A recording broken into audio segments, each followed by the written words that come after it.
Hi and welcome back.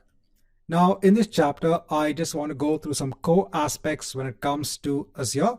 Again, this is just for those students who are just completely new to Azure. So I said the first thing that you have to do is to go ahead and create something known as an Azure account. Now in your Azure account, you basically get something known as a subscription. So this is a way of billing on Azure. So based on how much you use and how much you have to pay, that would be based on your subscription. So remember, in your Azure free account, you get a subscription wherein you get $200 worth of credit. But then after that, you need to start paying for services that are not free on Azure. Now, apart from that, there is another service known as Azure Active Directory that's part of Azure, and you get a free directory or a tenant that is part of your Azure account.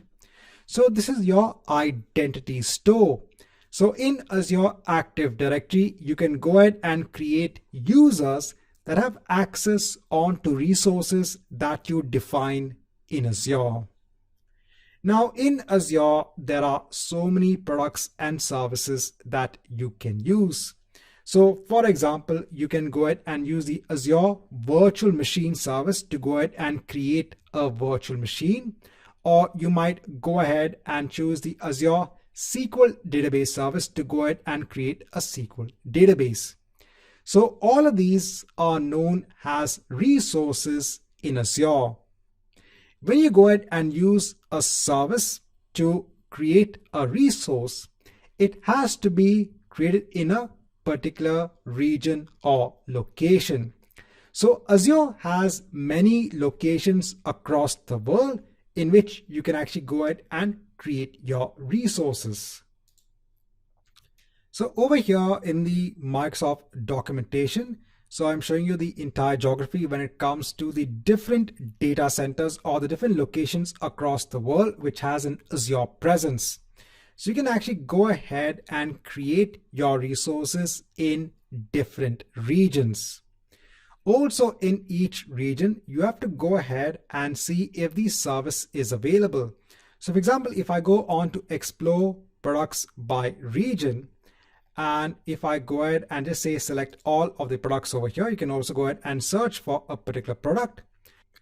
So for example, if I'm looking at a service such as Azure Data Lake Storage, so I can see it is available in most of the locations. So in Canada Central, in Central US, in East US. But when you look at a feature known as Ultra Disk Storage, you can see that is not present in the Canada East location. So ensure that whatever service that you want to use is actually present in that particular region. Now next, coming back onto our particular diagram over here.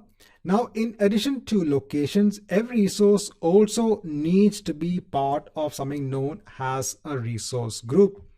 So the resource group is actually used to go ahead and provide a logical grouping of your resources.